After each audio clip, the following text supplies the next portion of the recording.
During the first days of war, members of the Ukrainian Evangelical Theological Seminary, or UETS, hid in basements as the bombs crashed in Kyiv and across Ukraine.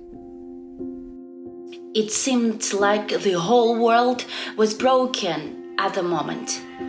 Well, the first days of the invasion, it was an interesting experience for me personally, because it was like deja vu. I recall my student days in Croatia during the Balkan War, how we hide in the basements when the bombing and shelling took place. We experienced right away because we've heard Russian helicopters flying over us probably during the first few hours of the war.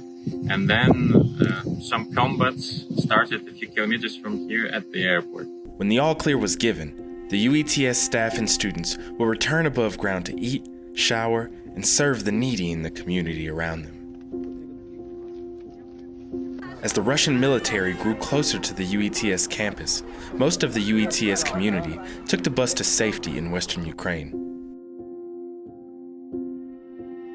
A few staff and students remained behind to cook for the needy, distribute food, and offer emotional and spiritual care for those in need. Sadly, the UETS campus had been hit by Russian shelling. Multiple buildings were damaged, but thankfully, no one was on campus.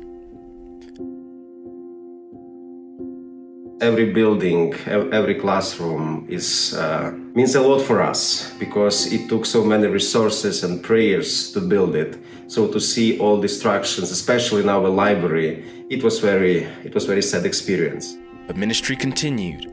Even as the Russian army advanced, UETS staff continued to serve the needy in and around Kyiv, helping people evacuate, giving aid where needed, and spiritual care to anyone who wanted it.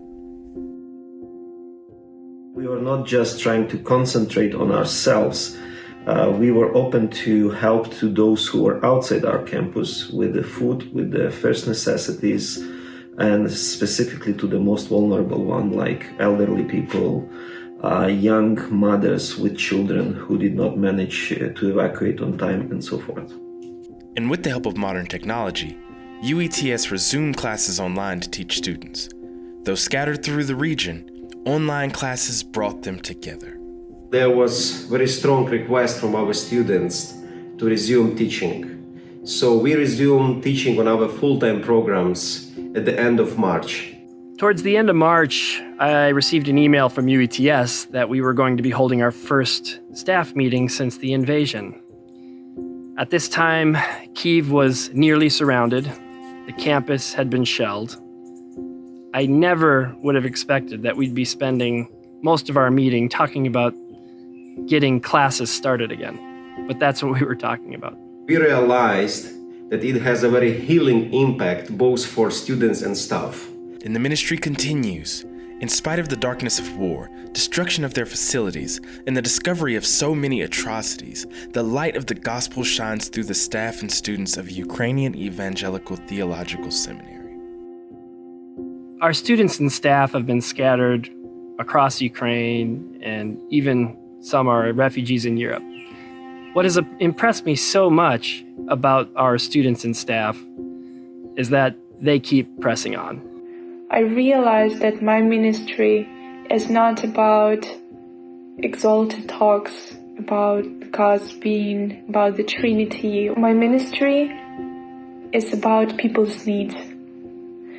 The experience of war makes everybody talk about life and death, and a lot of people, even us, we experience some life and death experience, which makes talk about God more natural.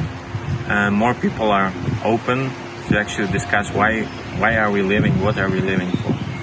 The ways that God has used UETS students and staff to impact people for the gospel are immeasurable, and there are many opportunities to expand on the ministry that has already been done. Supporting UETS students through this time of trauma, helping them receive the care they need, and empowering them to finish their education. Providing for UETS staff, supplementing the loss of income, giving them what they need to sustain themselves and their families while they continue to teach and serve the students. Rebuilding the UETS campus. The UETS facility was used to do more than teach students. It provided space for community outreach and served as an important library for theological studies across Eastern Europe. Helping UETS reestablish itself for a future of fruitful ministry, recruiting, training, and sending out new students to provide the kind of holistic ministry that the Ukrainian church needs moving forward. And I think this whole situation can be used for the gospel, but it actually needs the gospel to be spread, and that people really experience Jesus for who he is and can find in Jesus their healing and their hope amid all what is happening. I think now Ukrainian nation is open to God more than any time. I really appreciate all of you who are interested in supporting UETS and have been supporting the school. Please continue to pray. That's probably the biggest thing that is needed, both for God's mercy as well as just for God's provision and enablement that Ukrainians can continue to work and minister and teach and serve as God would have them. And if you'd like to give, there are ways you can give through WorldVenture that will serve both refugees in general and our school, UETS, Ukrainian Evangelical Theological Seminary in particular. And I believe our schools work both in the classroom and out in the field to wherever people are in need are both vitally important right now. I believe that God's glory will be shown through every act of every person, no matter who this person is. That's about God occurring in Ukraine right now, and I believe through Ukraine, God will be glorified. Ukraine will be different, not because of political instrument, but because of the gospel and holistic ministry of the church.